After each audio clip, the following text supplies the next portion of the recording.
All right, here we go on this New Year's Eve. Yes. Good afternoon, one and all. My goodness, Happy New Year, one and all. Sounds good to me. Now, we will, for those that are subscribers, we will be out. Road Patrol Live. We will be rolling tonight, as it is a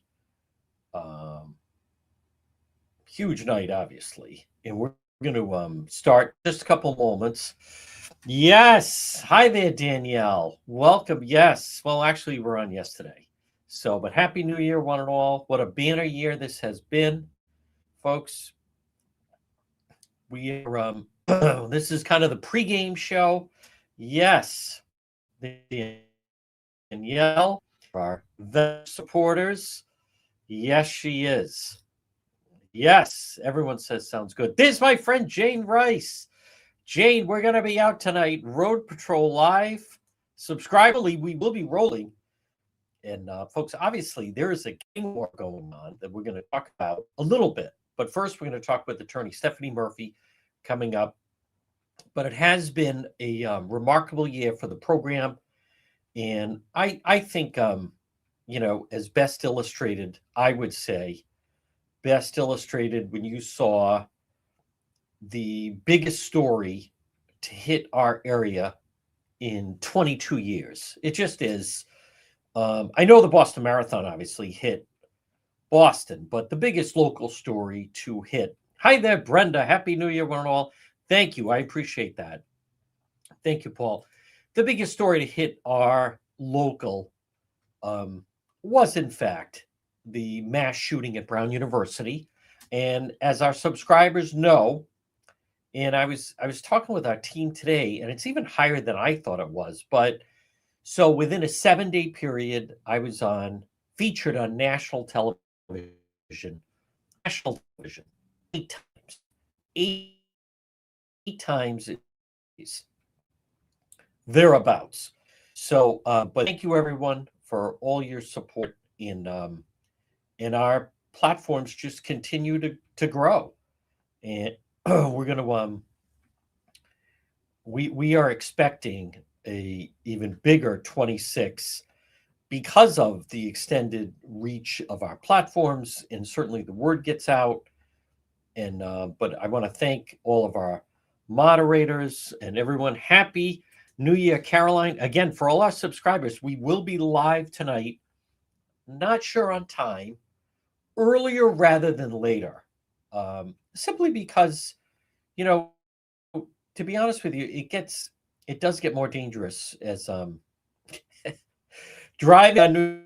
It actually does get more dangerous as the news is on. So I mean, I don't want to get it. How about the Grinch in Woonsocket? We fatal pedestrian situation last night in Warwick. Thank you very much. Nationwide. That's right. I mean, that was no small feat. That was certainly no. Oh, here we go. Here we go. Hold on. I know what I need to do. Okay.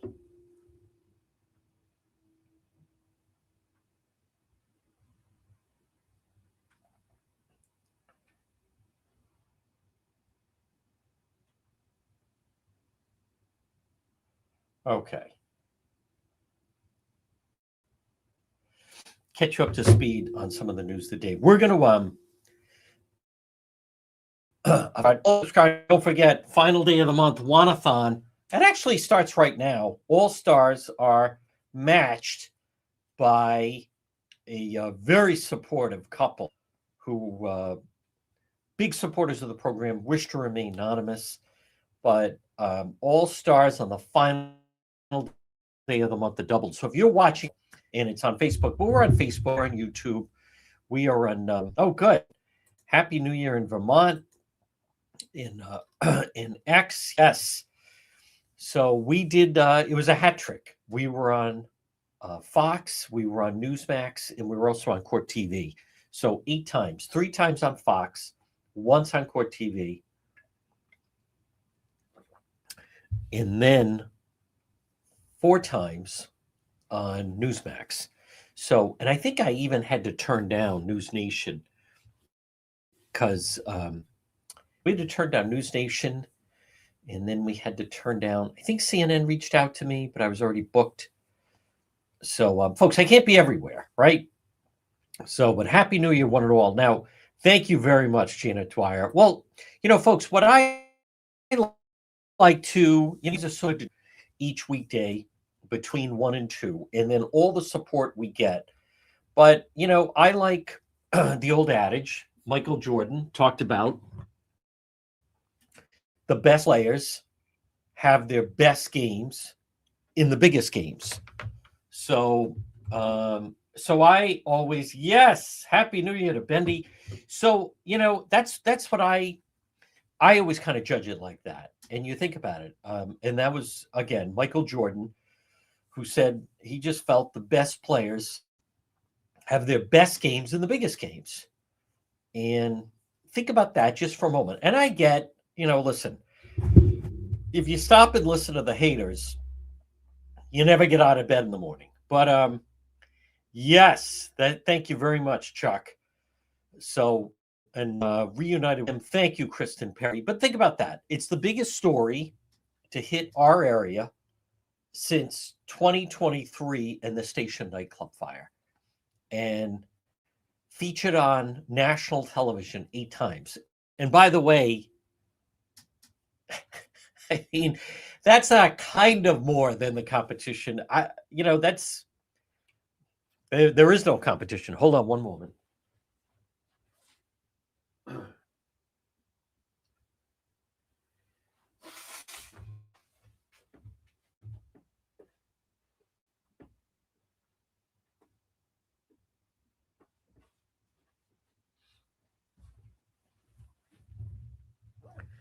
Okay. Listen, as you guys know, it is an incredible grind. It is. And we have some big adventures, some new things we're going to introduce in the new year. But I'm very, very happy with the growth of all of our platforms. And again, we're going to be starting in just 1 minute. But, it's not an accident that when the biggest story in over 20 years hits and you are the go-to for the national, I mean, that's just the way it came down. The people at CNN, I said, thank you, but I'm already booked on another show. But I'm very happy and pleased with the progress. We're now close to almost 120,000 followers on TikTok. Facebook, we're now, excuse me, it just continues to grow at a huge pace. I think 130,000. All of our platforms, thank you, Steve, all of our platforms together now, when we flip on a switch, we can reach over 400,000 people. Obviously, the goal, people ask me the goal for the new year, it's going to be 500,000. So we're going to begin, folks. Let me be the first to wish you, I think, Happy New Year to one and all. Again, we are live right now on AM 1380, 99.9 FM. You can always listen online at our website, which is depetro.com. I want to thank Pete and Roger and our radio partners that carry the program. And also right now, during this time, we are live on YouTube. Make sure you follow the page on Facebook. We've had tremendous growth on this page, and we are live on X. And this portion of the program, remember, you can always check out. Now, we're also, my attitude is you got to be where the people are. And so we're everywhere. So we are also on Instagram, but it all begins and ends with depetro.com. And when on depetro.com, it then has links to all of our social media. So it kind of begins and ends there. We also break a tremendous number of stories. So, but I want to thank Pete and Roger and everyone, our radio partner, continue to allow that manner. And then we continue to have huge growth with all of our platforms. I also want to say Happy New Year to everyone from the Cohasset Inn, 226 Cohasset Avenue, West Warwick. Lunch, dinner, drinks, and lounge. They're going to be rocking tonight. Remember, and they are perfect for last minute gatherings. They can handle a big crowd. Maybe, maybe some people say, hey, it's kind of last minute, but we want to get some people together. They can handle it. The Cohasset Inn, 226 Cohasset Avenue, West Warwick. And New Year to everyone from all of our friends at the Lodge Pub and Eatery, 40 Breakneck Hill Road in Lincoln. So stop in and see them at the Lodge. Let me also pull up. So, folks, and believe me, I been trying to enjoy a little time off, but here and there. But this is a busy time, and we're obviously going to be active tonight. And the thing about our schedule is, for the most part, sometimes there's family in town and various commitments that I have, but for the most part, we're going to be active this weekend on something substantial. There is, in my information tells me, there's definitely a gang problem going on right now. I think a lot of these individuals, they're younger than people realize. But how bad is it? You still have the unsolved homicide of the 19-year-old girl the Saturday night after Thanksgiving in Central Falls. And then since then, there's this periodic shooting back and forth. And then you had Monday night, the highway was closed. And why was it closed? Because of a highway shooting. And can you imagine when you get into, there's 3 vehicles and they are literally firing at each other on the highway and then causing a crash where then they fled. One individual made it to the hospital later with a gunshot wound, but they're young. They're young. And I try to tell this to people. This is not, a lot of times people think of, maybe it's just like some young gang member, 20. I'm not saying they don't exist, but a lot of these incidents, they're young, and they could be 16, they could be 17. Granted, listen, 18, 19 is young, but there's a lot of it. And I'm telling you, between tonight and this weekend, there's going to be more activity. And it's just a matter of time, like you saw in Central Falls, where an innocent individual ended up losing her life. So it is not your imagination. It is there's definitely a problem. And we're gonna, when we cover when we cover it, it doesn't interfere with the police investigation. But one thing many of you know, and why Road Patrol Live is so popular and has been popular and featured on national television, is because the rest of the media don't cover the gang violence. By the way, I understand why they don't cover the gang violence, because it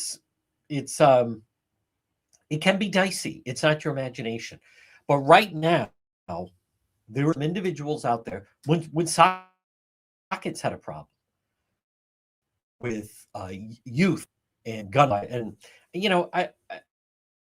I don't use the gun violence the one like a Governor McKee does. When I say gun violence, there's a difference between 17-year-olds who are trouble and they're fighting and causing problems. But it just becomes an entirely different dynamic when a firearm enters. And again, I get the whole thing. You can, Nick apparently killed both. I get that.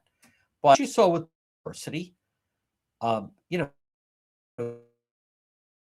guy, the Portuguese national, put him in there with a knife, and he may be harsh in a highway, maybe throw a knife somewhere, but they literally firing on the highway early in the night.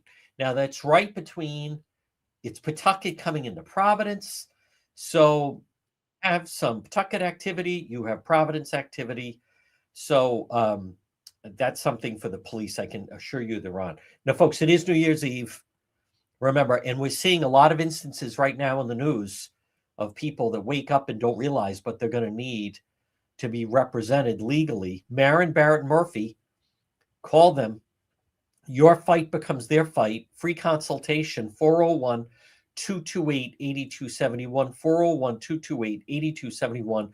Marin Barrett Murphy Law Firm. Joining us right now, she is our legal expert, and it is attorney Stephanie Murphy. And Stephanie, first, obviously, to you and your colleagues, Happy New Year. But I want to start off. This is a time of year we are seeing a lot of DUIs. And the situation that happened with Maria Bucci of Cranston, ran for mayor. She is still the Democrat city chairperson. But what I think stands out, without getting into, whether or not the person is in fact guilty of what they're accusing, what made national headlines on that DUI stop was the behavior towards the police on the body cam footage, and it was drawing comparisons to the whole situation that happened in Newport. So I want to just start off and for you to give some people advice that if they find themselves in that situation, before we get into whether or not they are in fact impaired, their behavior is in fact being recorded. You're absolutely right, John. Not only is their behavior being recorded, but it's being used against them too, in all honesty. When somebody acts, kind of belittling the police or belligerent.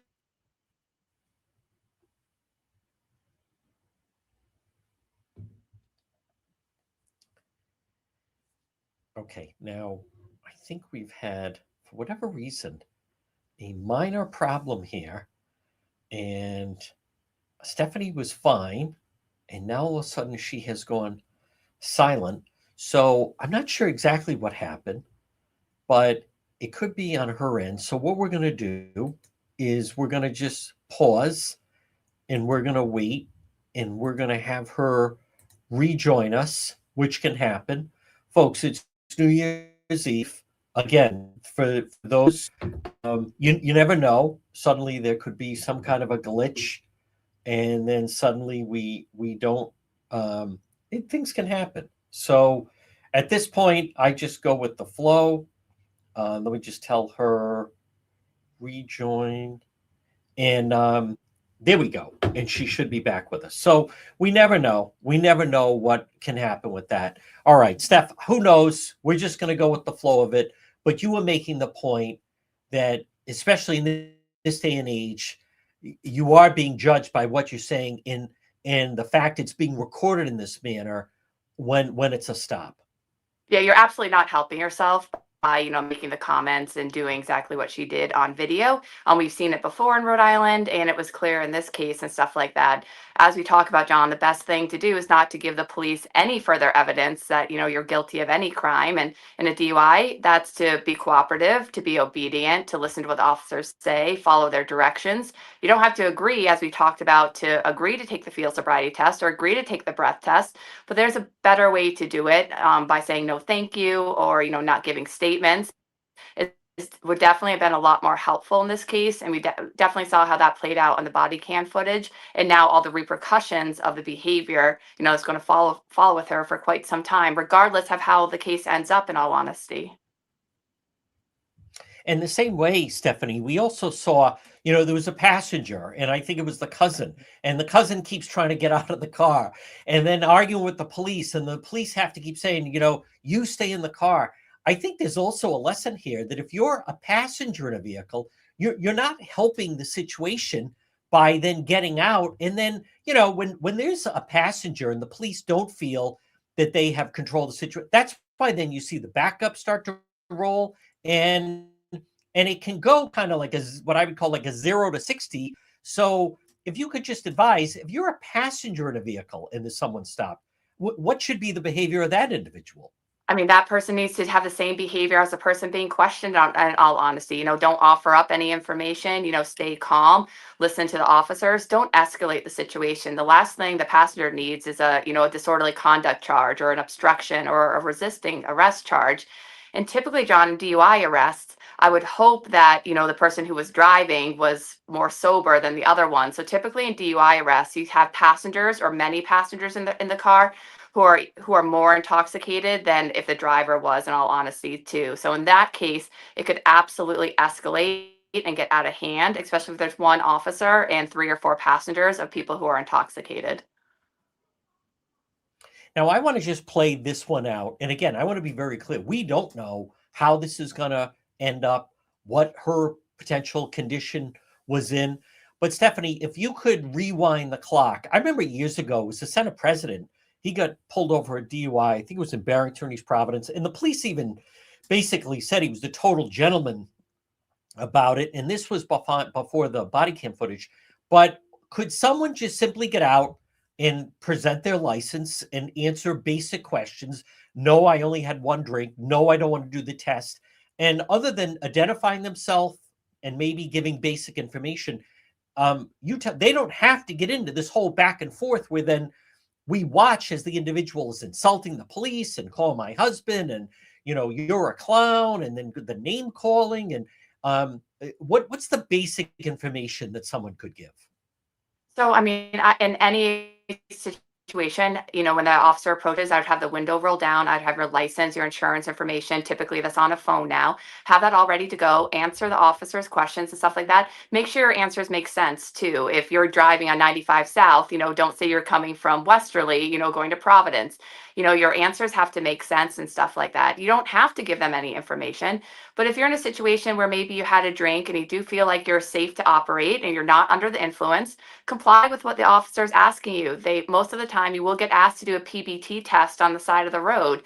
And if you blow under, many times officers will let you go. There are some times due to behavior and other circumstances or a warrant or something like that, that an officer wouldn't let you go or might charge you with reckless or, a traffic ticket. But if you haven't had anything to drink, stay calm, talk to the officer, admit to, agree to take the portable breath test on the side of the road if you're going to blow under. But it's a really fine line, 1 drink, 2 drinks, your body weight, what you've had to eat, what you've had to drink, whether or not you would pass the test on the side of the road. But you would know better than anyone if you had anything to drink. But I've had clients who's been stopped and they're like, I haven't had anything to drink, but the police stop, they get really nervous. They, they start acting a little strange and, hyperactive, and the police assume that they're under the influence of alcohol.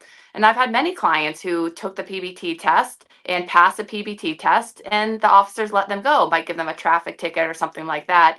Then there's other circumstances where the officer doesn't think you're under the influence of alcohol and you're under the influence of drugs, and then the officers can ask you to go to the hospital to take a blood test. So there's all different ways, but by being calm and courteous, if there's a way to get out of the situation ahead, that's the way to do it, by being calm and courteous and, staying quiet, in all honesty. Several years ago, I was with Cranston Police, pulled someone over. He blew a .7. He did the test. He blew a .07, and he did a dance and celebrate. He was on his way. They didn't want to just drag him in.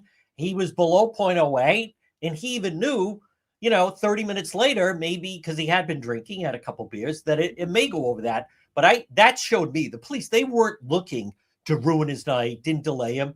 Like, he was on his way. No, Now, it's so much paperwork that the officers have to do for DUI, in all it honesty. is.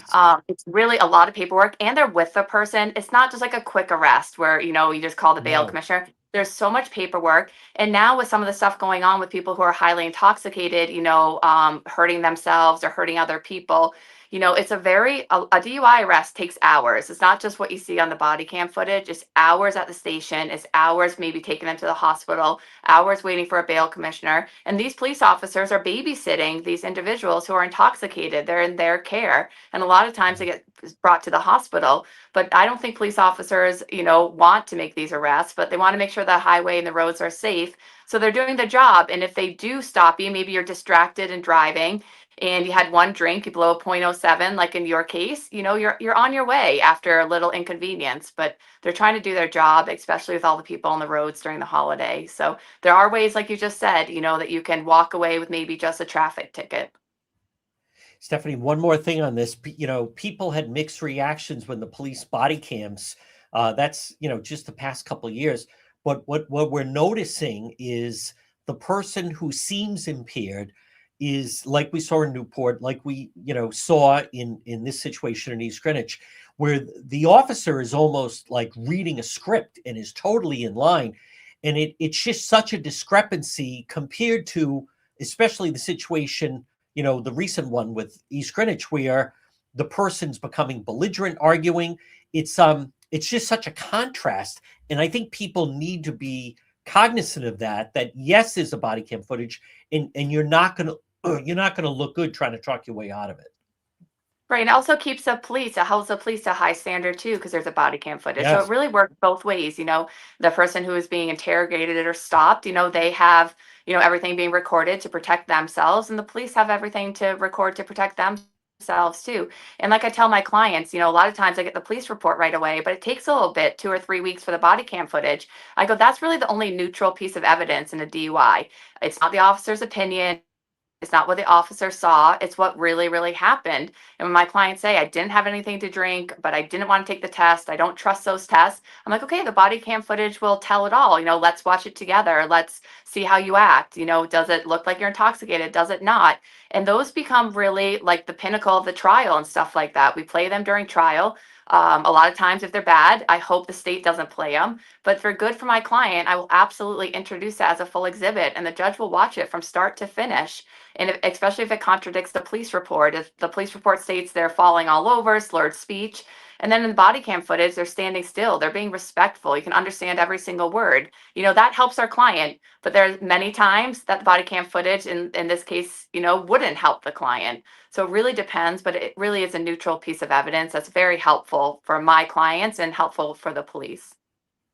Yeah, and as far as the East Greenwich one with the former candidate Democrat for mayor, now I don't think she goes to court till Monday, and Boston TV stations are already contacting me. They plan to go and cover it. So people have to realize, all it takes is a couple of "Do you know who I am?" and it just rockets. Now, speaking of a lot of media attention, I'm very curious to hear your thoughts.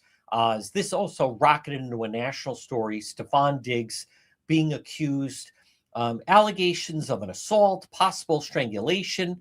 What are your thoughts on this case? Right off the bat.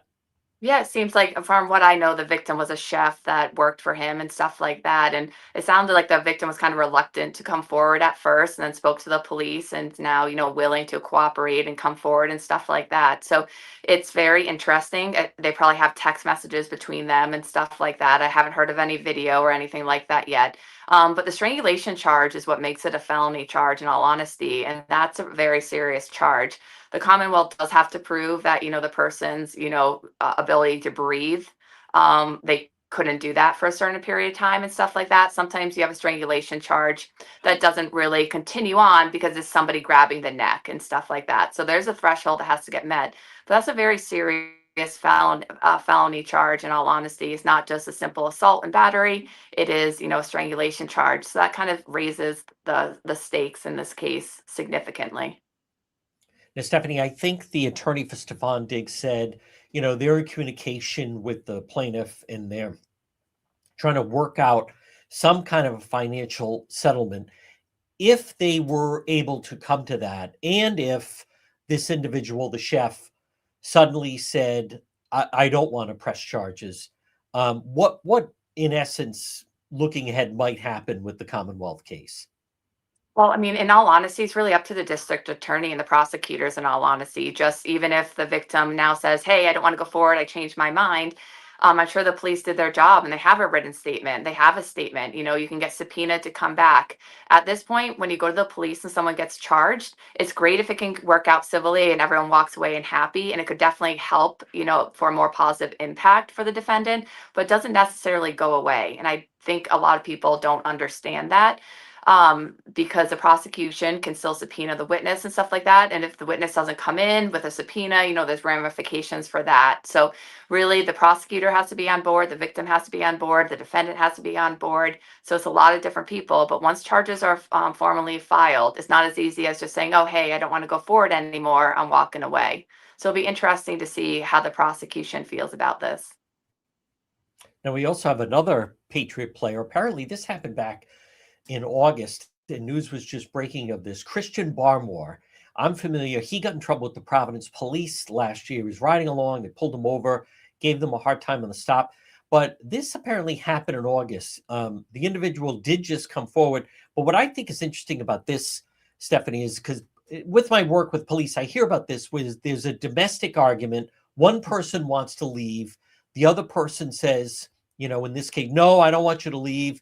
And basically holding them at will. Now, maybe for whatever reason, things are patched up, but it's amazing how some of these arguments domestically, how they can then take off. And maybe someone feels, I didn't want this person leaving, but then it becomes you're holding them against the will. And anytime it gets physical, things can happen.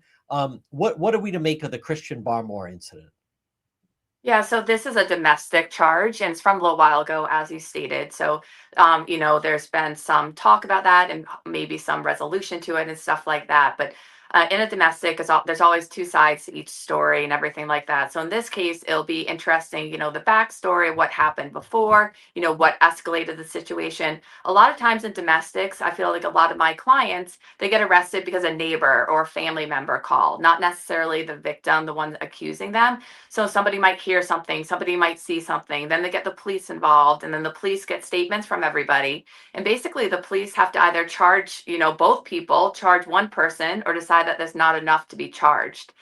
So there's a lot of discretion in charging. So it'll be interesting just to get the full story of what happened. And this story is definitely getting, a lot more attention now because of, the Stefan Diggs story. So folks, it's time for Murphy's Law. This is a story that Stephanie has found. And what do you have for us this week, Attorney Murphy? Well, I keep seeing on my phone and all headlines, stuff like that, about the possible serial killer down in Texas with all those bodies being found. I see a lot of things popping up. The police and the prosecution and, the Attorney General's office, are saying they're not connected, that this is, a common area with people with, some, troubles or intoxication and stuff like that can get injured. But, they found two more bodies over the last couple weeks and stuff like that. It's just an interesting story to follow and stuff like that. And I'm sure the people down in Texas in that area, are a little bit concerned about what's going on, but the police seem to, getting the autopsy and that they're not related right now. It's just an interesting story because it just seems like there's such a high increase in the numbers of bodies that they're finding at this time. So it's just something that I'm following, something I'm interested in.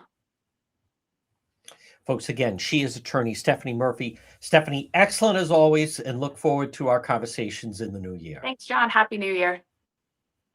All right. Happy New Year. Folks, again, remember, if for whatever reason, over the course of the holiday weekend, you get jammed up, or a friend does, or a family member does, that's who I would call. That's who I would call. This portion of our program is brought to you by Propane Plus. The good news for Propane Plus is, as a lot of people are looking at the high costs of these wind farms and why they're being shut down, wind farms are apparently considered the most expensive form of energy.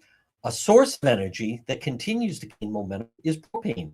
Call Propane Plus 401 885 4209 in Massachusetts, 508-252-3359, all online at propaneplus.com. Now, I do want to just check, because I know, and it may not be initial, but I know that Patriot coach Mike Vrabel, listen, both of these accusations are serious. Both of these situations, on the one hand, you don't want it to be happening anytime, but certainly not this time of year. So Patriot coach Mike Vrabel says, everyone that we care about and have been close to, we support. Asked about the disappointment of dealing with Stefan Diggs, Christian Barmore. Not disappointing at all. These are allegations. It's things we have to handle. Every day there are distractions. Some are smaller than others. Confident we'll focus on the Dolphins. Those individuals will be able to handle the ongoing legal process. So Mike Vrabel on the assault allegations. Some are smaller than others. We're going to focus on the Dolphins. Let them handle it. First heard about the allegations against Stefan Diggs was yesterday, and then the Christian Barmore that was today. It happened. He's the one where Barmore apparently is away with an illness today.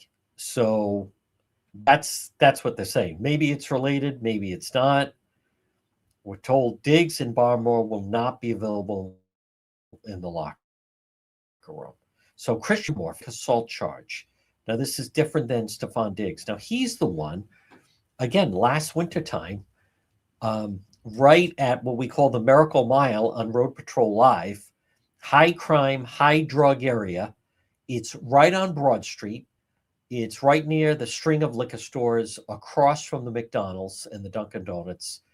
And he was pulled over coming along Elmwood Avenue. I think it was like 1 o'clock in the morning. I don't remember exactly what led to the stop. But if you remember, he gave the police a hard time. He got his mother on the phone. He wouldn't get out of the car. They dragged him out of the car. He ended up apologizing to Providence Police. They worked it out. But he is now charged 1 count of assault and battery on a family household member. Happened August 8th in Mansfield. He was charged criminal complaint December 16th. He'll be arraigned February 3rd. Patriot wide receiver Stephon Diggs. So suddenly, this is the type of thing that could really distract the team. So I don't know how serious either one are. Neither are going to be available to the media. And it's something that, the Patriots, who have had such a great season, and suddenly not one, two players. So I think Vrabel, the coach, seems to be handling it well, saying, want to make sure they're compliant with the league. We've been aware of the allegations. Of course, we've heard about them. There are distractions. These are allegations. Some more serious than others. Now, listen, after what the Patriots dealt with Aaron Hernandez, unless there is a body showing up, I think they're going to be in good shape. Vrabel loves the leadership on the team.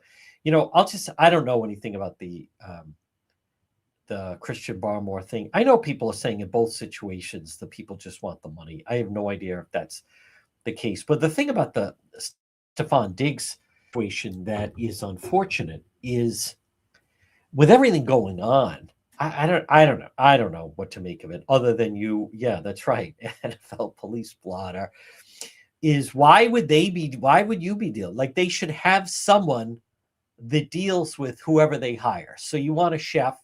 Okay. I mean, Stephon Diggs, I think he's making $23 million a year, right around there. So, right. I'm pretty sure it was a 3-year deal for right around 69, 68, 70 million. I know there's incentives. He's got another incentive pending for this Sunday. But this business of anything around the throat, I think you also heard, I thought that was helpful. Attorney Stephanie Murphy, it's one thing if there's a misdemeanor, assault, somebody got pushed, someone was slapped, that's one thing. But when anyone that puts their hands or arms around a throat, now it's strangulation, and now it becomes a felony. So they're going to have to deal with it. Hopefully, this will have the team. Let's just say they're able to work out both situations, incidents. You don't want, I can say it as a fan, you don't want it to then, well, can you imagine if they're so distracted they lose and then both situations just wash out? I don't know what to make about either one. I don't. So we'll let that play out. I do want to talk about some of the other stories that we are dealing with right now. That shooting on the highway is very, very serious. But folks, I also want to remind you, Happy New Year from everyone at ServPro Providence. Remember, with ServPro Providence, fast, thorough, professional. If you have a fire, you're going to have smoke damage. You're going to then have fire damage. And then they have to put out the fire, so you're going to have water damage. And then you could have mold. ServPro of Providence. Call them 401-941-5500. When disaster strikes and everything changes, you can depend on ServPro of Providence. Fast, thorough, professional. 401-941-5500. I was also asked, someone had a plumbing problem and asked who I would recommend. J&B Plumbing. Call them today. Call Jimmy, 401-743-9153. They can repair damaged water pipes. They can repair clogged pipelines, and they can replace a water heater. It's J&B Plumbing, 401-743-9153. Now, some other news. Now, last night, it turned into that was a horrible incident that happened in Warwick. And according to the police report, this individual was trying to cross the street, ran in front of a vehicle, was struck. So the first vehicle that's involved with the incident, according to the police, obviously they stop, put on their flashes, and then a car is trying to go around them and runs over the individual. So I have no idea what the end result would have been, but you know, again, it's one of those things like, what is the rush? There's a reason why they were stopped with their flashes on, and it was because that someone was hit, and then the second car starts to go around them, according to Warwick police, and so the person is struck again. So Centerville Road, multiple collision involving two vehicles and a pedestrian, showed the adult male ran into Centerville Road from an address south side of that. So it sounds like that someone initially was just trying to, and people do this, cross the street and ran across. At least that's the way it sounds. That's the way it sounds. An adult male ran into Centerville Road to the roadway and into the path of a blue Subaru. A witness in a car been traveling behind the Subaru immediately stopped, activated its hazard lights. A yellow Chevy Impala passed to the left of the witness vehicle and struck the vehicle, who was still lying in the roadway. A second witness in a car had been traveling behind the Chevy Impala, immediately stopped in the area of the first witness and activated their hazard lights. Otherwise, someone else would run over. The pedestrian identified 49-year-old Michael Dembrowski of Warwick, pronounced deceased at Rhode Island Hospital. So the Warwick police actively investigating the cause, fully cooperating. Everyone's apparently investigating. At this time, speed, alcohol have been ruled out as contributing factors.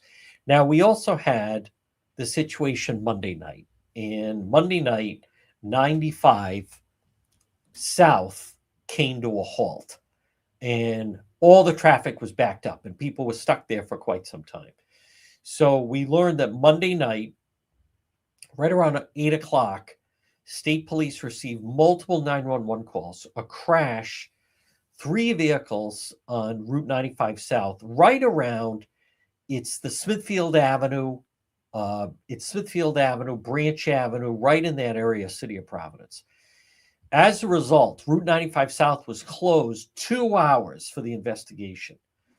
And what have state police found? They determined that an occupant of one involved vehicle fired shots at the occupant of another vehicle before colliding with a third vehicle. So one vehicle's firing shots at a second, and then they crash into a third. Multiple subjects fled the scene on foot. Others were transported to Rhode Island Hospital for minor injuries. One subject transported themselves to Rhode Island Hospital with non-life-threatening gunshot injury.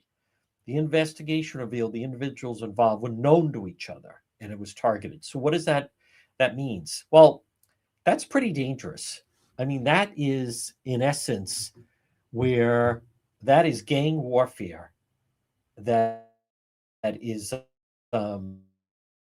taking place on the highway. And look at what happened there. So this was a car accident. If they had, in fact, taken out a driver, who knows what could then happen? Now, I have been telling you, there is definitely something going on right now where you have gang warfare that is playing out. in the streets. And a lot of the individuals, keep in mind this time of year, everybody's off. There's no school. Not exactly that it's students in the schools that are causing the problems, but it just puts more people out onto the streets. But what you're seeing right now is there's definitely an uptick with these gangs start shooting at each other. And it doesn't mean they necessarily kill someone, but they definitely shoot at each other, or they shoot up somebody's house, or they shoot at somebody. And then what does that gang do? Well, then they go back to shoot back. Now, if they're traveling south and they're on 95 hitting Providence, was one vehicle with Providence gang members that went to, let's just say hypothetically, Pawtucket or Central Falls, and they're escaping to go back, and now they're being chased by the gang? Or was there some kind of an altercation in and around Pawtucket, Central Falls, and now there's a chase onto the highway? I mean, I don't know, but this is pretty serious. When they are firing at each other on the highway, it's only a matter of time that, first of all, as we've talked about, they're not exactly the best shots. Number two, they're gonna take somebody out, and they're gonna hit just someone who's just riding along, and that easily could have happened and could end up happening. Folks, Happy New Year to everyone from Watson Materials. Sean and his great crew at Watson, they want to wish everyone a Happy New Year. Remember, Watson Materials, 401-885-0600. The largest selection of landscape materials in Rhode Island is Watson Materials, whether it's landscape lighting, pavers, retaining walls, natural stone, cobblestone. As soon as we hit the new year, this is the time that you could start to plan your spring project, or at least, start doing some outdoor projects come March, April. Watson Materials, the most complete selection of landscape materials in Rhode Island. Call them 401-885-0600, 401-885-0600 for Watson Materials. I also want to mention, I'll sometimes see them on the Patriots roster. I don't know. That's a good question. I'm not sure about that. It's very, very, very possible it could be some members of the Patriots. I don't think not. Now, I also saw by it, and the was, and it's a conspiracy type person, but the question was posed, and they notice no one's talking about the shooting at Brown University anymore. Isn't it suspicious how that's kind of going? Well, the situation with that is that at this moment, there's no new news on it. There will be updates on that, but you don't just keep, and I understand, I really think a lot of people don't understand what news is. You have news, and then there have to be new developments with the story. You don't just keep regurgitating it. There are some people that do that, unless you're like a Karen Reed person, they just keep regurgitating the story. But with Brown University, there's still a lot of news to come out of that. But number one, it's the holidays, and number two, you can keep asking. They haven't released any new information about the shooter. That will be released, and we will learn more about the shooter, and we will learn more about the movements, and if they have a more definitive motive, and some of the other elements of that. And then it's going to be a huge story when the Brown students come back to campus. But it's kind of and I don't want to make a huge deal about it, but I'm not sure what people, the news outlets, and myself included, you're not going to report anything unless there's a new development. There's nothing really new right now, other than Chief Hugh Clemens, who we will speak to and interview at some point. He's going to start to put some safety precautions in, and they need to reassure those students that when they return to the Brown campus, it's not going to be the same campus that they left in December. They need more security. They need more cameras. They need more visibility. They need more training. They need more structure, what to do if someone sees a suspicious person or someone that seems like they don't belong.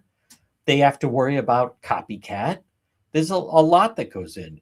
The story will, when they're going to come back, we'll have more news. And then when Chief Clements does a press briefing, that will be news. We haven't heard from him yet. There's still some different elements of that, but there's no point in just regurgitating of exactly what we already know. Now, just a quick note, folks. Next year, it's a pivotal year for the state. And the reason it's a pivotal year in the state, also, by the way, I did want to mention the Woonsocket police and the Grinch arrest. They did arrest that guy who,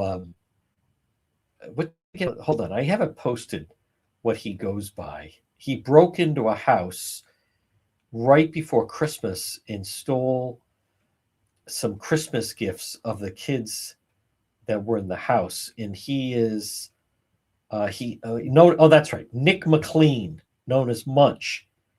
He stays, I guess there's a homeless encampment near the library, and that's where he stays. But they did get him, and he had broken into a house on, I think it was Monday, and literally stole gifts that were under the tree. We had posted on that. Listen, next year is a huge year with the direction the state is going to go with the elections. I mean, it just is. And will Governor McKee be given 4 more years? That could happen. Who is going to be the governor? Who's going to be the attorney general? You have some big progressives that want to move to become attorney general. Will this progressive take over and become the mayor of Providence? You have some people that want to, that are running for attorney general of Rhode Island, where they want to loosen the criminal laws. They want to institute no cash bail. They want to, make far more crimes misdemeanors. So I think next year, as far as Rhode Island is concerned, it's a pivotal year with who's going to be running the state. As the state continue, the bridge is nowhere close to being finished. Think of this. We're not going to really see a brand new bridge until maybe 2030. Think about that. It's still 2020, we're just going to be entering into 2026. But it goes beyond that. We have to have, and I don't know what the answer is, but it is a battle right now between the progressives that really want to continue to try to run the state into the ground and the regular taxpayers that are trying to hold things off. Something has to be done, whether the city of Providence and their anti-ICE attitude. It's really the state of Rhode Island with the anti-ICE attitude. There are still, Governor McKee is still running for re-election. There's still people that think he should be the governor. The state is just not properly run. The priorities of the state are way out of whack. We have way too many state workers.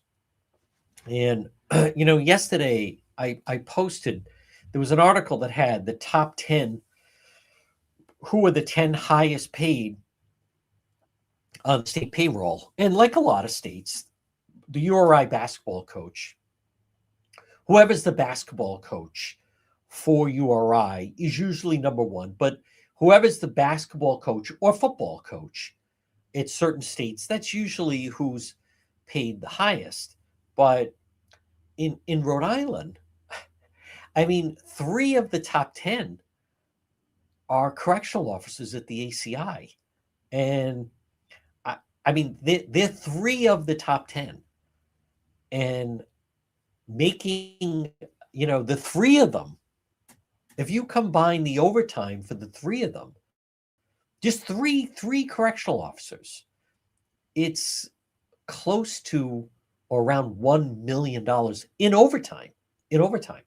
Now, again, do you need it's like any of these jobs. Do you need correctional officers? Of course. But if the job pays $75,000, then you can't have people making $400,000. I don't even think you have to have a college degree to get those jobs. Again, I'm not saying they're not important, and I'm not saying that the pay is the pay, but the fact the system allows people that are supposed to be making 75,000 to make close to 400,000. So three of them are the three highest paid in the state. That's that's more than members of the state police make. That's more than any of the police departments make. So, I mean, and we've said this before. Do you need a smoke detector in your house? Of course. If anything, it's a law, and it's important that it works. But should a smoke detector cost $10,000? I mean, smoke detectors don't cost $10,000. There's something wrong. And if someone tries to argue, hey, you need a smoke detector. Well, yeah, you do need a smoke detector, but not one that costs $10,000. So, but the state structurally, there's too many state employees. I, in the new year, hope that more people start to draw the comparisons of how things are done in a state, a New England state like New Hampshire. New Hampshire is a far better run state than Rhode Island, and budgets are make more sense. And you can't continue to operate a state in this manner with the amount of money that is wasted. But you really need is someone that would come in and cut budgets way too high. There's way too many state workers. I do like, and we'll have him on in the we'll have him on in the new year. But Aaron Gukian, the Republican, is talking about almost doing like a Doge like cut. I think if there's any state that could have look for that, it would be. So let me just stay on schedule, folks. I also want to remind you, you want to support local businesses, and I want to salute Marie at It's My Health, 1099 Mendon Road in Cumberland. There's an awful lot of people that are sick right now, and this will bleed into. There's people that are going to go to New Year's gatherings, and then more people are going to get infected.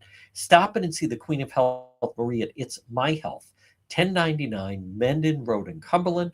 On weekends, they have different workshops and classes and everything healthy. They're right on Mendon Road, right in that historic white church. Look for the flag, diagonally across from Davenport Restaurant. It's My Health, 1099 Mendon Road in Cumberland. And Happy New Year to everyone from Marie at It's My Health. The thing about the situation at the ACI, and it's nothing against, I know several of the correctional officers, and I don't deal with them that much, but I'm pretty sure that they had a budget of $30 million. I think it was $30 million. I mean, that is insanity. And for those, by the way, let me just inject, for those that say, I wouldn't want that job, and someone's going to do it, and then people posting to me, hey, why don't you go and do it? Okay, other than that's like entirely ridiculous. All you have to do is go less than 1 hour up the road to Massachusetts and their MCI facility, that it all comes down to the high cost of the correctional officers then translates over to high cost of inmates. And I'm not exactly sure what it is right now. Just a couple of years ago, you had a prisoner in Massachusetts in maximum security. It cost the state of Massachusetts somewhere in the ballpark of around, that person cost $60,000 a year. It was to feed them and clothe them and guard them and medical. The same prisoner in Rhode Island, $60,000 in Mass. The same prisoner, same charges, everything, was $175,000, more than $100,000 over. So much that at the time, and it does go back a couple of years, but at the time, Governor Raimondo was even saying we should all Rhode Island prisoners in Massachusetts. Like, this is total insanity. So something has to be done with that. So, folks, I encourage you, though, tonight, number one, as we know, Rhode Island, it's not because of the police. The police will be out tonight. The police will be out this holiday weekend. Rhode Island allows and tolerates impaired drivers on the roads. You want to be very, very cautious. When I say impaired, because some people were saying, the other night with the high profile one, maybe she wasn't drinking. That is true. You have people that get behind the wheel that have cannabis or have an edible or whatever, let alone people that take one of those, then they have a couple of drinks. And now you got a real problem driver. So, but be cautious out there in this day and age. Like we talk about, I mean, there's just, we know the dangers. Everyone knows the danger. The idea that people will get behind the wheel, and we have to stop this business where in Rhode Island, where it's tolerated, and the amount of people that will get behind the wheel, and you just don't want to see another tragedy. This is also the anniversary of several years ago. It will be the 4-year anniversary of poor little Olivia Passeri, who was 16 years old, and she was just heading home from her sister's, and someone who was under the influence, and he ran her off the road and took her life. And I think of Olivia and her family all the time. So folks, I do want to wish everyone a very happy, safe New Year. We get better leadership. Pray we get some people that will stop and implement laws to keep everyone safe. But we have a big year coming up in 2026. Again, Happy New Year, one and all, and enjoy your New Year's weekend.